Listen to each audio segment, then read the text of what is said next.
Okay, hello everyone. Thank you. Uh, we have come full circle.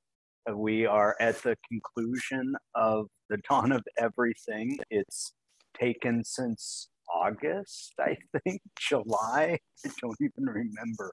A very long time. There's no way to summarize this book like so many of David's writings. There every paragraph contains so many insights that you can go off on a tangent, and his work is really kind of restraining himself from going off in every direction simultaneously. So the book is meant to be as Simona has put it, a gift to those of us who are intrigued by these questions, but I mean, in my case, I lack the synthetic grasp that he does, and the creative mind to think in so many different ways. So we now know that we've been stuck for so long because we cling to a myth that we as humans haven't lived deliberate, intentional political lives since the dawn of humanity, if not for at least the last 500 years. And we find that Western civilization as a construct and the social sciences themselves are both built upon mutually reinforcing premises. The first, a peculiar formulation of property as a relation between a person and an object characterized by absolute power, which, if you think of that definition, it essentially rests on this idea that human existence is domination. So it's power knowledge, it's Foucault's reasoning, it's Hobbes's reasoning, it's Rousseau's reasoning. Other than Rousseau suggested that there was a time before agriculture when we lived as noble savages, and that we really can't go back. The social sciences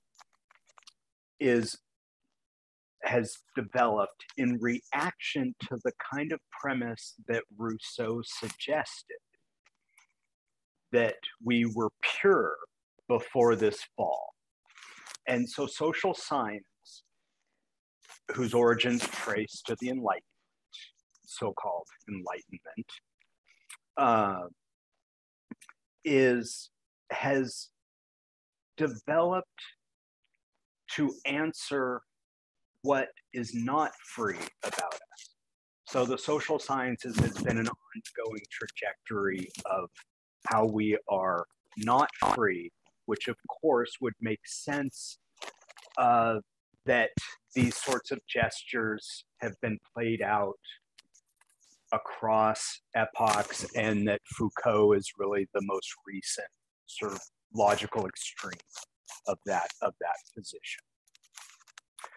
So this leaves us with the question: if social sciences have formed, are the product of a reaction against this idea of our pure humanity, of the fear of our pure humanity being unleashed upon the earth, then what good is science?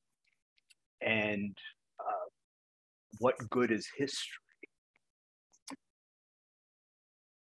And they do offer an answer, and that is that the best science can do is comparative kind of work. And so they offer a couple questions that are of the kinds of questions that the authors argue makes for good science. Question one: is there a positive correlation between gender freedom and degree of innovation.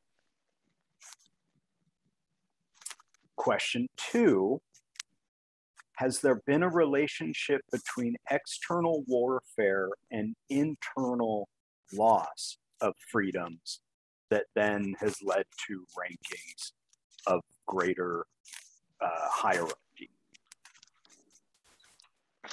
So those are really the 2 questions that according to the authors are 2 examples of the sorts of questions of what constitutes good science, that it is inherently comparative kind of work.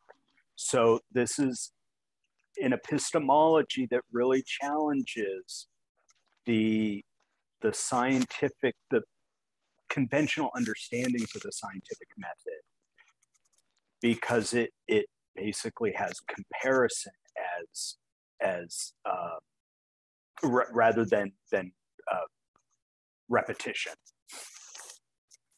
And then the other question that they leave us with is, how can we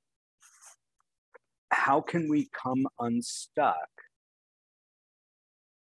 from a notion where care requires violence or is built upon violence, and we can replace that with care being mutually defined in relation to freedom. And the book concludes with them saying that we really can't even come to answer that question about how to come unstuck until we recognize the full extent of the myths that are limiting the imagination of our questions. And so I'm going to sort of ask this this question about gender freedom and degree of innovation, and wonder at what kind of time span does I'm just trying to think through that sort of question of how does this fundamentally change the way history gets narrated? Because as much as history has been told through the lens of technology,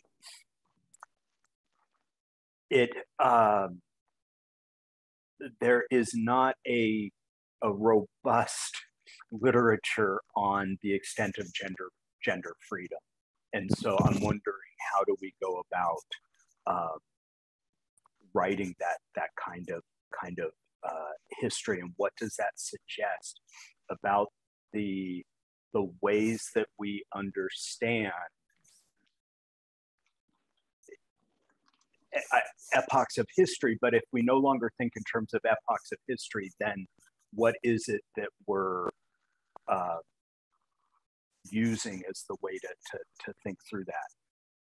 So this book, more than any other book, has, as I have read it, I've had to basically rethink everything I've thought up to that point. And then I read a new chapter and then I have to rethink everything, because it is an alternate kind of epistemology that is meant to surface questions as you do the reading of it. And I think that's why some academics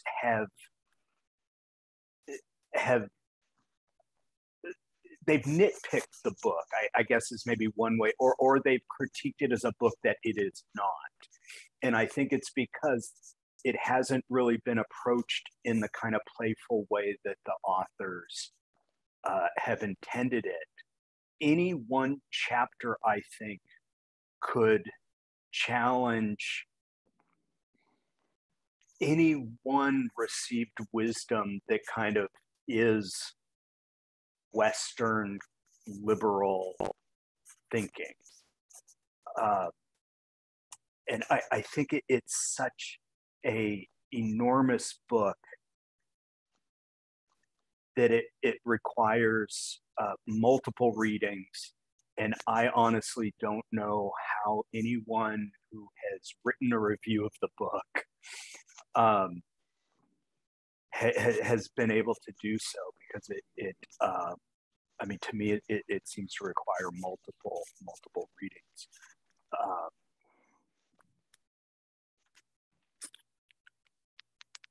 So one argument in the conventional sense that the authors provide in this final conclusion is that zones of ritual play lead to social experimentation. And that, to me, is the most prescriptive policy kind of statement that they make. I think they are encouraging people to promote zones of ritual play so that we can have the kinds of social experimentation with social freedoms that we can have if we're able to imagine different worlds from the start. And that those zones of ritual play, if the players who are on the field playing are the ones that define the zone of ritual play and how it's played, then that's where we can start. We start at playgrounds.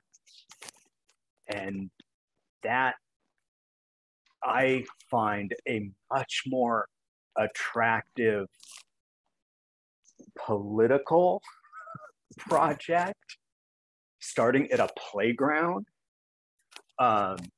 than elsewhere, which also means, what do you find at playgrounds? Of course, children. What do you typically, at least if I can speak from the playgrounds in my neighborhood, one finds a lot of moms. And so it means that the playground revolution, it has to be led by women. And they don't hide that fact, because one of the most important questions one can ask is there a positive correlation between gender freedom and the degree of innovation? And I would suspect that there is, and that cooking would have been one of the sort of first. So I would have loved, obviously, to have seen how they dealt with the period after the 1200s of the Common Era, because the penultimate chapter, that chapter alone provides a complete reworking the history of North America that no historian of the US, I think, can now avoid.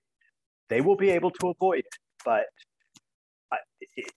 that is a fundamental challenge to the composite, to the static composite that has been the conventional wisdom of the indigenous peoples of the region north of present-day Texas.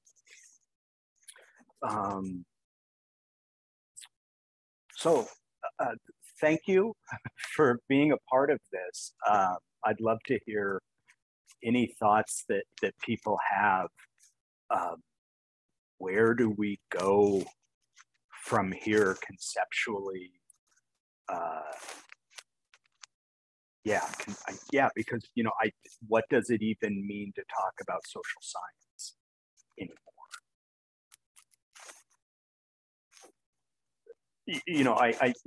I knew that economics as a discipline was a farce, classical economics, because of its premises. But when we started this reading group, I remember saying that, you know, I was yet to be convinced about all social science sort of being built on these Hobbesian or Rousseauian premises, that I wasn't yet convinced. And I think I wasn't convinced until I read this conclusion, because I didn't realize how much social science was part of the reaction to a myth rather than the product of a history. And that's only one of the major rethinkings that this book has forced me to do. So I'm especially curious, having now completed this book, where all of you, has anything changed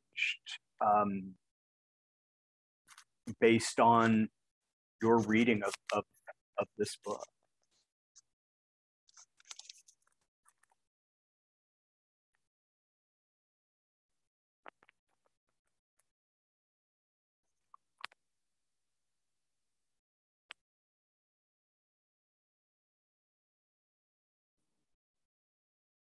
Don't tell me you haven't read it. I fell off the wagon because I was planning a big trip. So I still have to read the last couple of chapters. I don't know if they mentioned, did they mention the Spirit Level, the book that came out over, I don't know, 15 years ago, 10 years ago? The Spirit Level is called, the title is Spirit Level, why egalitarian society. And they don't mention it. No. I would have noticed because it's an important book in my... Exactly. And I don't know why more people don't know about it. It's fascinating to me. These two authors went and researched, I don't know how many countries and how many statistics, and they just came up with a conclusion. Actually, equality does lead, there's a correlation between equality, not just gender equality, but equality in class, and the number of new patents being created. So there is indeed a correlation between inequality, it's a large, I don't know if they break it down by gender, and innovation. That's the first thing I wanted to say, and I forgot the second. So my biggest take from this book is I have to rethink everything that I thought about older culture. I spent a lot of time thinking about mythology of nature-based cultures, because that's sort of what I focus on. And I cannot believe just how many of them all had slavery and had the same problems that we have. And so honestly, the more you read about humans, the more you like your pets. It's just, I don't know. Ellen?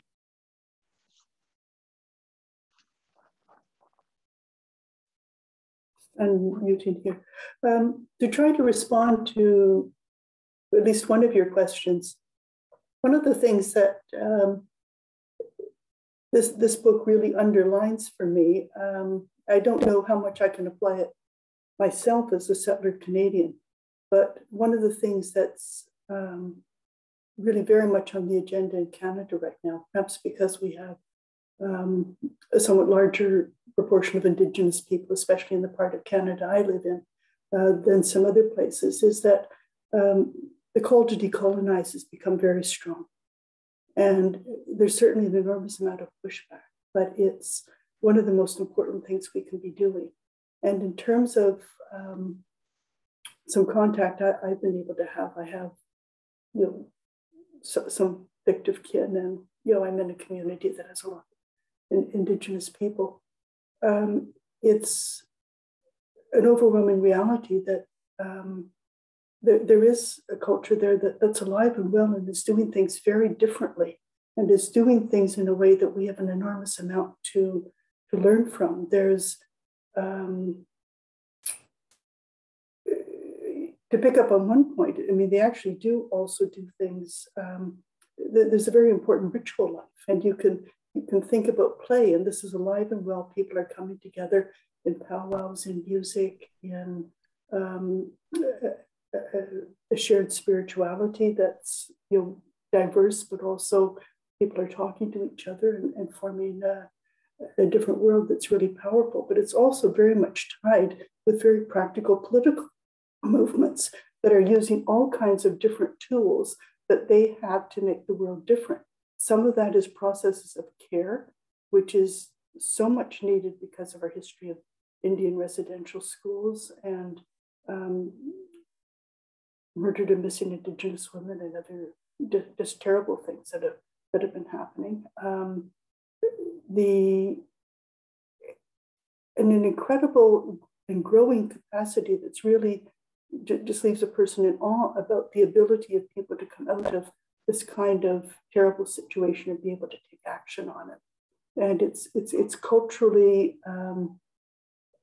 expressed in a variety of ways with a really fully rounded and deeply felt way of being that's quite different. And to some extent, people are listening. There's all kinds of pushback, perhaps needless to say, but it's really quite inspirational. So I think that the fact that this is alive and well, even in a place where you might not expect to be finding it, I think is something that's incredibly encouraging. It's then not so easy to know what a settler does about it, except encourage it. You know, in my university, for example, they then tried to get everybody to volunteer to get themselves retrained so we could teach Indigenous things. And I sort of thought, well, isn't that a great solution to hiring people who are Indigenous, right? So it was a bit of so that's sort of there are all kinds of questions about how one moves forward in this. Certainly, if I think about what I might do, I do think that throughout my career, I've thought that what I'm trying to do is to educate people about another society of which I'm a student. And I can't speak for anybody else, but I can try to build bridges. And maybe right now, we particularly need them to be built, given all the warmongering that's going on. So each of us positioned differently. So I would just sort of say, I think that there's something really to be said about meaningful play and the space that it creates, and also the fact that it can really be linked with things that are politically incredibly important. There are things that are actually happening that are making the world. Indigenous people in Canada are really remaking things in quite important ways. And they're having successes, but it's taken so many generations, and they still speak about 7 generations. So they've got such a challenging time frame within which they look that they recognize the hard work that's involved. They're really getting places. So it's so all of that is really interesting. I'll just close with one little small point. From the work of Richard Lee on an entirely different topic, is one about innovation. One of the things he proposed a long time ago is the idea that, if we're wanting to look at the origin of tools, why don't we think about a string bag or a fabric bag? This is what women would have been using to carry infants or to carry gathered products, and that, here we may find the original innovations. Forget about stone tools. Of course, they last through millions of years, but the original kind of innovations might be something as practical as how you do all your work while you're carrying a baby at the same time, or, you're holding onto the baby and you're having to carry the food you gathered or whatever, but a string bag or something of that sort that he was finding working with foraging peoples might be the kind of thing that was initially invented. And you can't build any theory on that, but it's an interesting observation.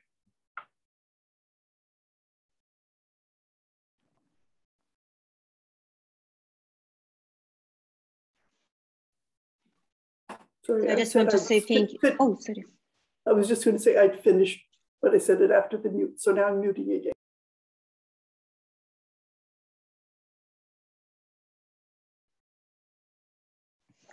Well, I want to say thank you to Steve for Stephen for carrying it all. That was like such an enormous work, and I probably would not be able to read it from one page to another, because like to be told all the chapters like while they were reading, but written. But yeah, it was like really first experience for me in my life to be part of this community for such a long time, very regularly.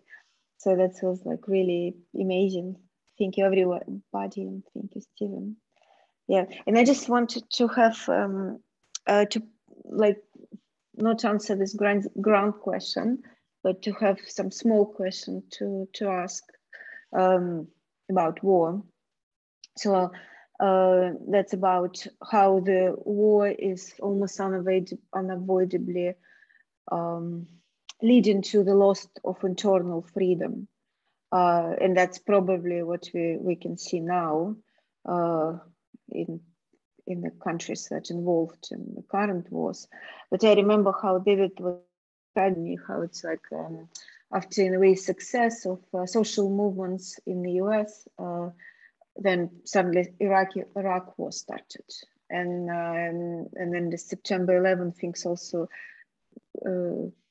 end up in this patriotic acts where the government was allowed to spy on everybody, and you know, a lot of freedoms were taken away. So I think it's some kind of like, now we can see this correlation, but is it some more description of this mechanism? How does it happen? And if it's possible to undo that, and how we should undo that, you know, with what kind of tools can we develop? And yeah, talking about Harun Farokhi and a bunch of movies, and people in the group also can see them about war.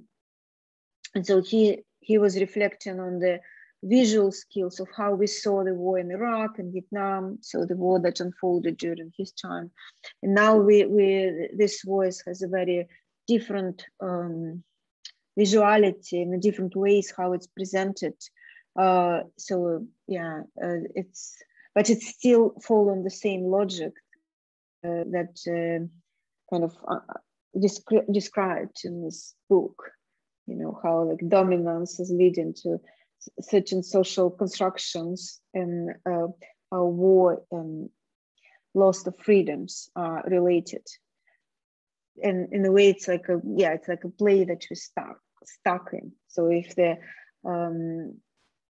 the war could be playful, like a chess could be also described as a war with the equal partner, but then here we have some other type of the play that is sealed with the violence, and then after the sealing, you can't go, you cannot change the rules, something like that.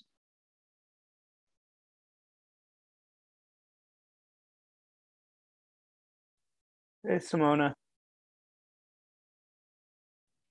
Yeah, actually, as I told, sometimes I cheated with this book, and I started from this conclusion that makes the book so much clearer than, because it's a very difficult book. There's plenty of information, and at times they seem to be playing. They were actually playing, but also there is a sense of the book, and these conclusions make sense of all the journey they took us along. And actually, we wondered what would David say about war, and it's in this chapter, page 505. My English is lowering, sorry for it. And they take from archaeological evidence that war is not natural, is not embedded in human societies, and there were centuries of peace, just as slavery has been abolished many times in human history, so has war. And war is not just violence, it's a very specific kind of violence. It entails schismogenesis, and it entails the construction of enemy images, as my friend Rosemary said. It's a specific kind of contest between two clearly demarcated sides. And it's organized violence. And at the same page, the authors say play kings cease to be play kings precisely when they start killing people. So what's specific of war is play ends when killing starts. And I'm putting these ideas very much in connection with what Elias Canetti said about crowds and power, and how crowds stop. Canetti says an open crowd, the experience of being part of a crowd is liberating in as much it ends the fear of being touched. It overthrows borders, and it opens the doors, and it smashes the walls that separate us from our houses, from the external world, us from the others. And a crowd starts to be another thing when it becomes closed, and when it puts on borders. And the very essence of borders, of the creation of enemy images, is the forbidding metamorphosis, which is, in David's terms, the ability to reinvent ourselves. So what I'm thinking about these days is how is the connection between borders, freedom as property that is about as exclusion, as creating borders inside which you are supposedly free to do whatever you want, even to kill slaves. And the states as constructions of borders and as unity and forbidding metamorphosis and forbidding the multiple identities inside one state. All of this and war. War is about being stuck in a schismogenesis, in one identity. Is about being obliged to be just Russian, just Italian, just a woman also.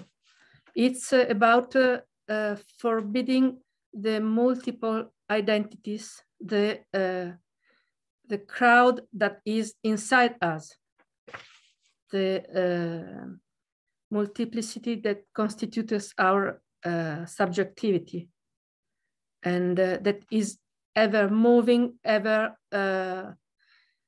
reinventing, ever playing. So there is a direct connection with between the end of play, the end of experimenting, of possibilities, of metamorphosis, and schismogenesis, and war, and border, and creating borders. And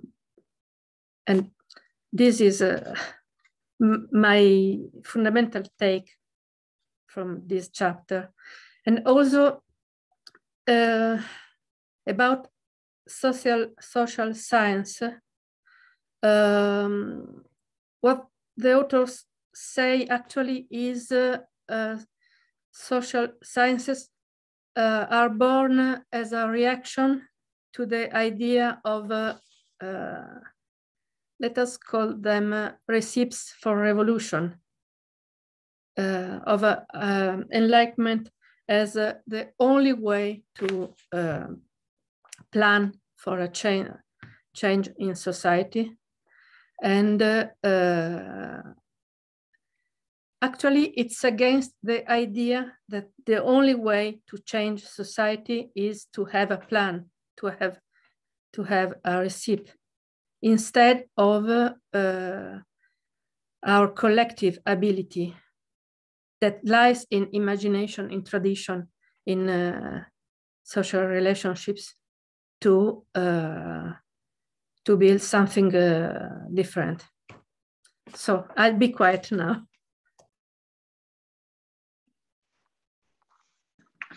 Yeah, they're saying that this is actually social science was born out of conservative, not actually, yeah,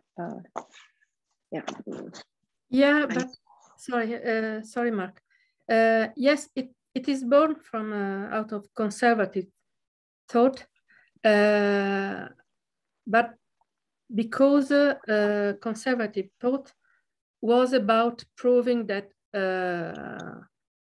French Revolution was a product of Enlightenment, and Enlightenment was depicted as a top-down project, a rational project, as something that was against a collective project, while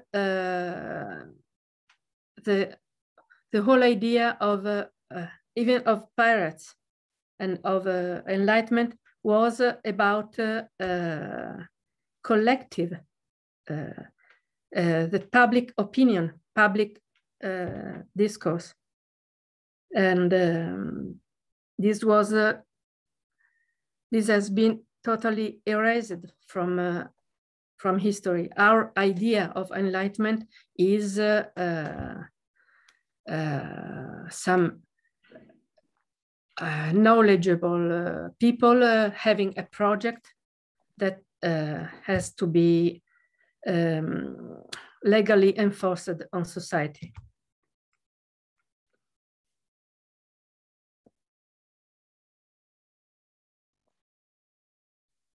Mark? Yes, Steve. I also wanted to second what Nika had said, and thanking you for leading us through all these months, because it kept us on our toes. But I also appreciated everybody's ideas. I'm a very slow thinker, so oftentimes it's later on that I'm still thinking about what someone has said and contributed. I will not stop rereading this book for I don't know how long. These last two chapters, it was like a sort of the spiral going up from chapter 2 of Kandiaronk. And then we have all the evidence they're presenting to us. And then we come to these last few comparisons. And Simona was talking about the war, but what kept me up last night was actually this comparison of torture as viewed by the Wendots and as viewed by Europeans, the Jesuits. And I just, I'm still thinking about it. I'm still trying to figure out things. And that's what I love about the authors, is they're not going to give you the answer. What they're doing is they're putting these particular comparisons together, and over again, this is so typical of everything in the book. It's like it's leaving another thought experiment for us to work out. And so and this, as Ellen was saying about, rewriting our history here in the North America,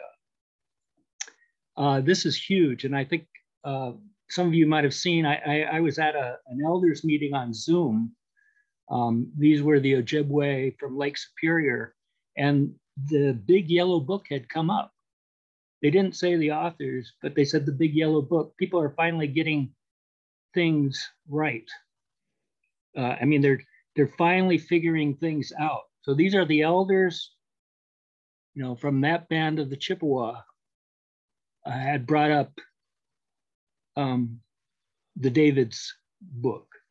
And so that sort of rewriting of our history is going to be, this is invaluable. This, I mean, again, just presenting how, and the time frame. So hundreds of years, how long has Europe been without a war? The Wendots had hundreds of years without wars. And so maybe that torture that they're talking about was a ritual torture. And so one of the things that was occurring to me was, maybe you have to have some violence to contain violence. So you separate out the violence from the two. I don't know.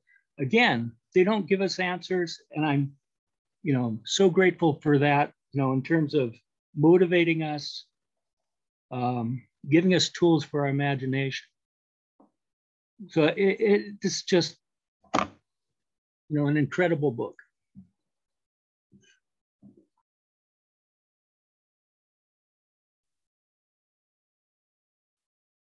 Nika, did you want to say something?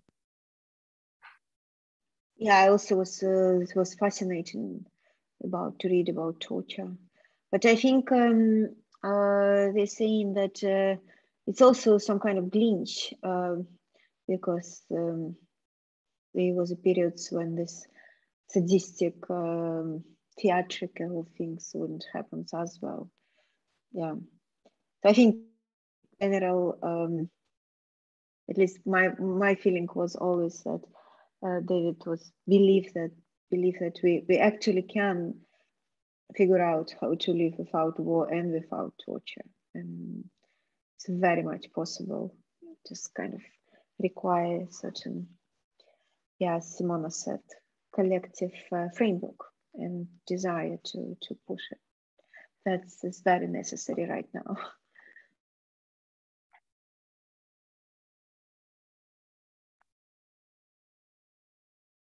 Yeah, for me, the book ultimately is really liberating, because it reminds me that ethnography is play, and that if you approach the work that way, excuse my dog. If you approach the work that way, then you can actually lay out what evidence you're using, how you're using it, and you're being transparent about the epistemologies that you're creating, and sort of like, so it just reinforces an idea that's been with this group from the start, even in other formulations when it's read other works by Graeber, and that is his ultimate position, that ideas are inherently collective, and that any argument he's making is really a dialogue that he happens to be making in that moment in time, resting on the shoulders of giants before him. And that's it's a reminder that yes, this work can be very serious and that lives are at stake, but that scholarship, at least, is ultimately a form of play, and that political ideas ought to be approached in a playful, dialogic way, which is a fascinating approach for someone who simultaneously believes that culture is ultimately creative refusal. So it challenges someone to state up front what are they unwilling to do, and those are the everything else is basically play. It's again, I mean, with Graeber's work, it's always just it's this really creative inversion of what we're generally not taught, but that makes sense when you think through the full extent of the logic.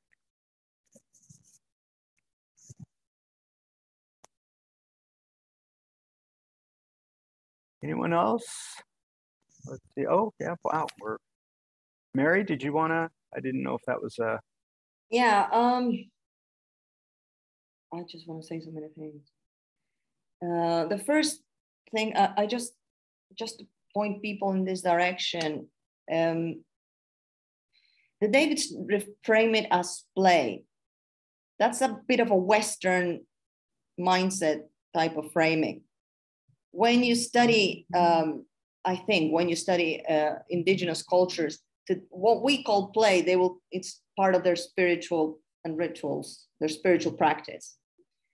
So if you're interested in this, when you study their spirituality, their mythology, their rituals, that's what Davids called play. I gave the example of how corn got essentially invented. Corn was just a tiny bit of grass with nothing like 5 kernels, and it ended up becoming this plant. And it was precisely through what we see it as play, to them was part of worshiping in different ways. It's sort of merged. I don't know how to explain it. It's playful form of worshiping, kind of.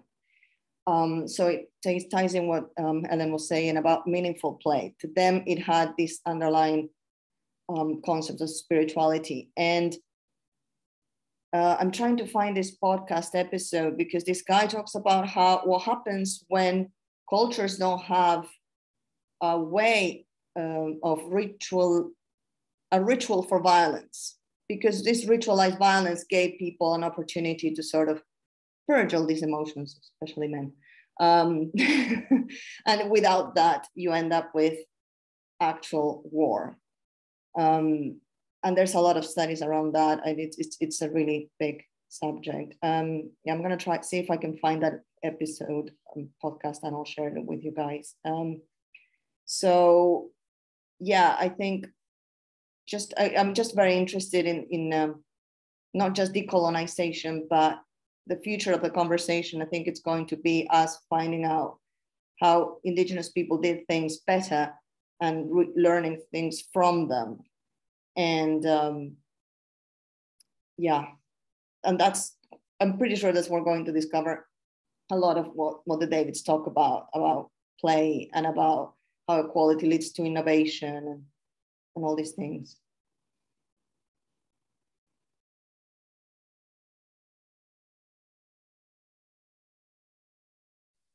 Hey, Michael.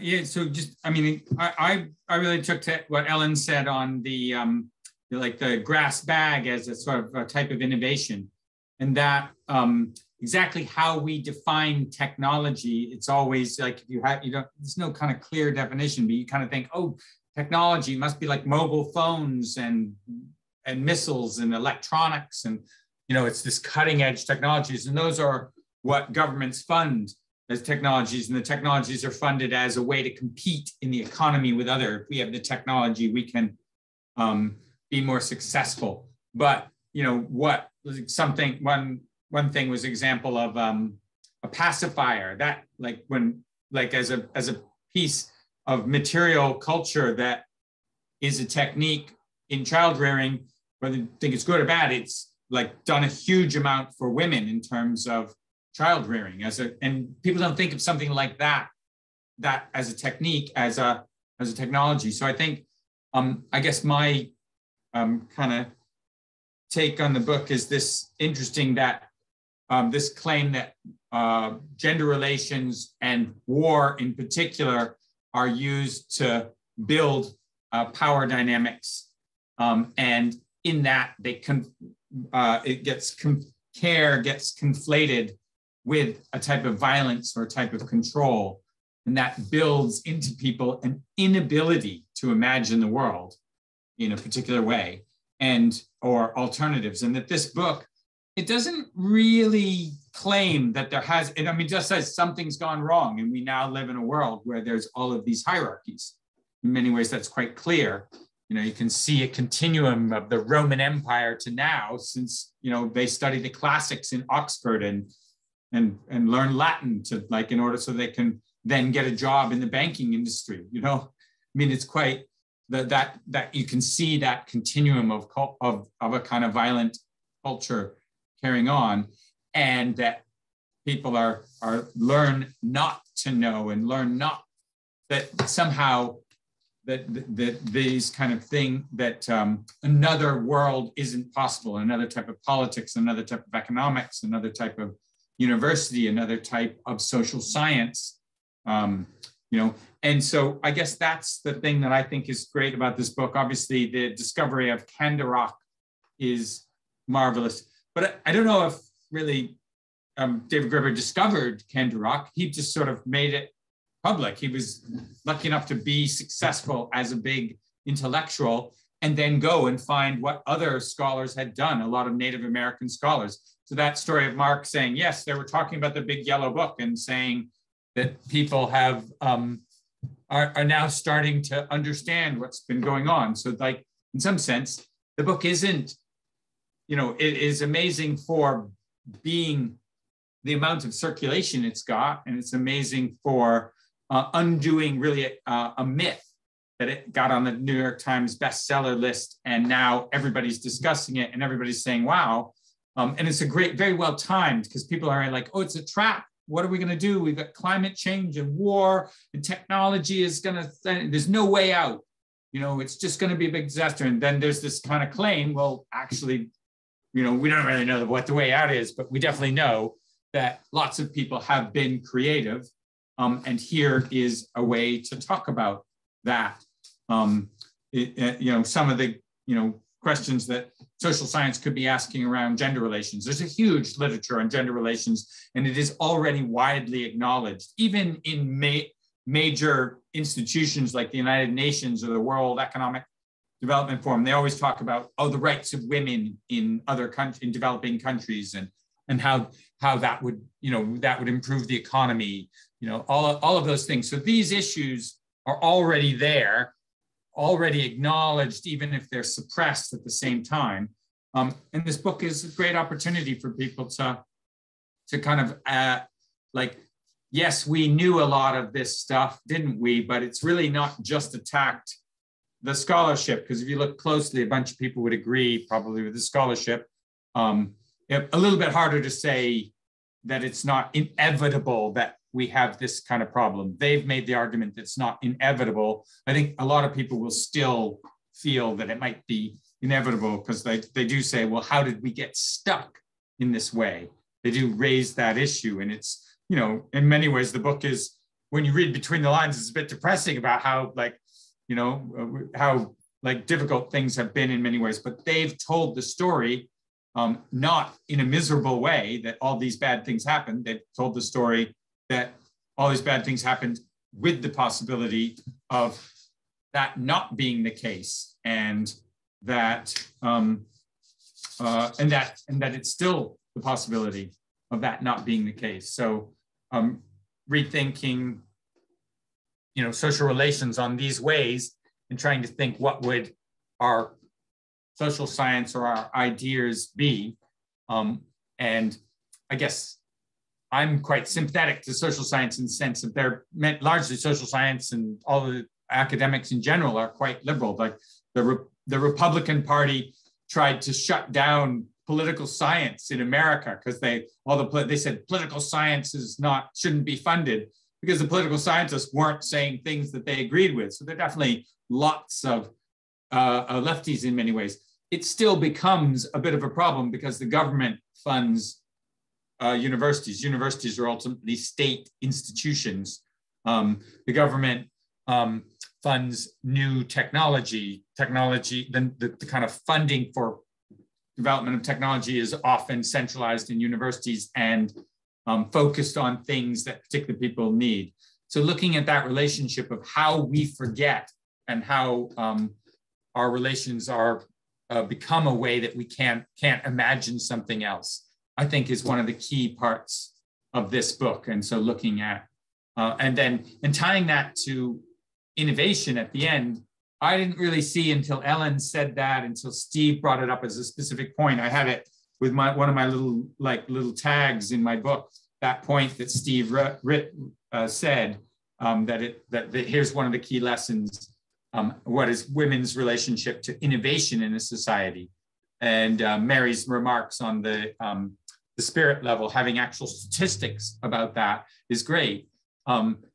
So that I think that's a great point. And it also is, David doesn't talk a lot about technology per se, but maybe that's because technology ultimately is a social relations. It's material culture, a pottery that someone might argue as a diffusionist that this type of pottery was also brought to here and brought to there, is also a type of social relation. So all of the material culture as technology, material culture as social relations. I think that's maybe a great way to look forward at those kind of things. I would say creative refusal is a great way to respond to a problem, but that idea of schismogenesis as a great thing, this kind of schismogenesis is also labeled in this final chapter as a bit of a problem, because people were trapped in a war, so they identified themselves as someone different than that. So it was creative refusal.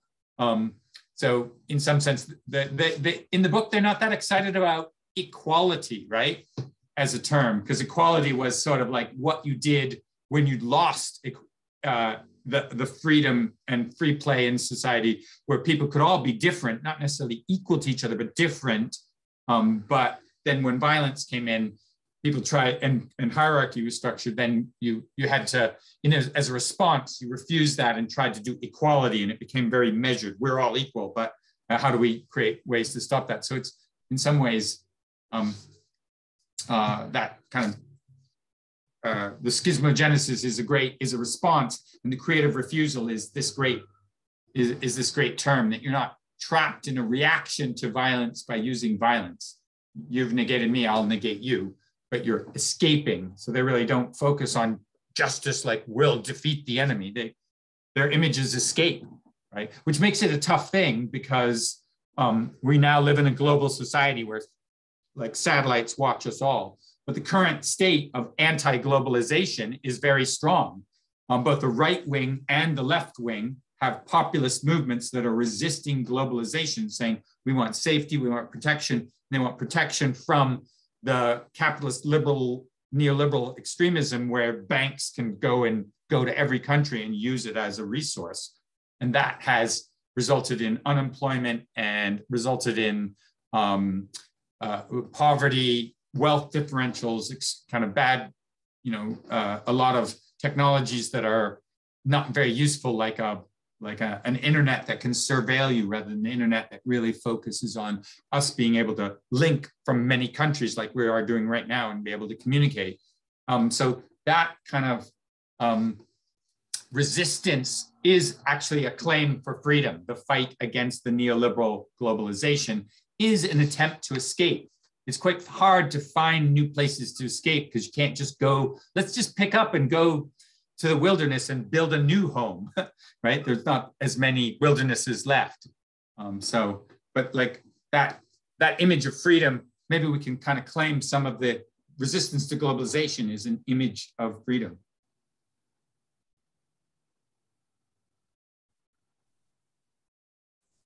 right. So again, thank you, everyone. Next week on the 24th, there is a talk on the philosopher Roy Bhaskar, one of David Graeber's favorite philosophers. So I encourage you to tune in. The normal link and the time. I know I will be tuning in. So it's nice seeing you, and I hope that our paths cross again. Take care, everyone. Bye. Thank you, Steve. What you did is enormous, and I forgot to thank you for it. But really, thank you very much. Oh, of course, yeah. And if anyone has other announcements, I didn't mean to like sign us off so abruptly, but I was gonna stop the recording.